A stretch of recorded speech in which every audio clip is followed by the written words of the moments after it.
रावण की सभा में अंगद का पैर कोई क्यों नहीं उठा पाया था। अंगद किष्किंधा के राजा बाली का पुत्र था, जिसने रावण को भी पराजित कर दिया था। स्वयं भगवान श्री राम को बाली को मिले वरदान के कारण छुपकर उसका वध करना पड़ा था। जब श्री राम ने रावण के साथ युद्ध करने से पहले अंगद को शांति दूत बनाकर रावण के दरबार में भेजा तो वहां उसका अपमान किया गया।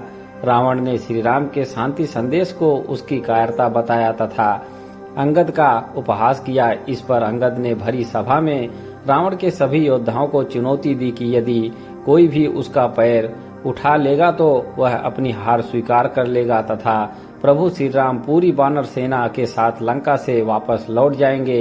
यह कहकर अंगद ने वहां अपना पैर जमा दिया। इसके बाद रावण के दरबार में एक एक करके सभी बाहुबली योद्धा आगे आए, लेकिन कोई भी अंगद का पैर नहीं उठा पाया। अंत में रावण का शक्तिशाली पुत्र मेघनाद भी आया तथा उसने अंगद का पैर उठाने का पूरा प्रयास किया, लेकिन वह भी सफल ना हो सका।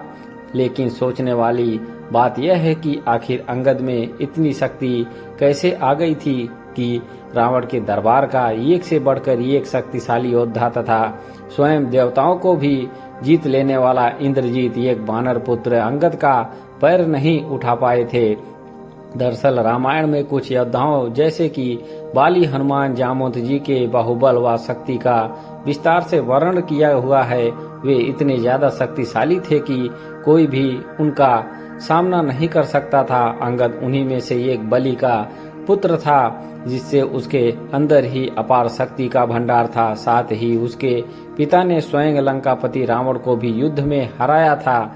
इसका दूसरा मुख्य कारण यह था कि अंगद ने उस समय अपनी प्राण विद्या का उपयोग किया था, जिससे शरीर इतना ज्यादा बलिष्ठ तथा भारी बन जाता है कि बड़े से बड़े योद्धा के लिए भी उसे हिला पाना नामुमकिन होता है।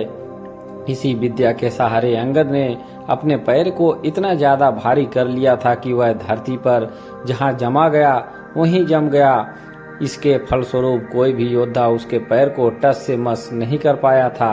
अंत में जब रावण उसका पैर उठाने आया था तब अंगद ने स्वयं ही अपना पैर हटा लिया था तथा इसके लिए रावण को दुत्कारा था। उसने रावण से कहा था कि उसने यह चुनौती रावण के योद्धाओं को दी थी, ना कि स्वयं उसको। इसीलिए यदि उसे किसी के पैर पकड़ने ही है तो जाकर प्रभु श्री राम के पैर पकड़े।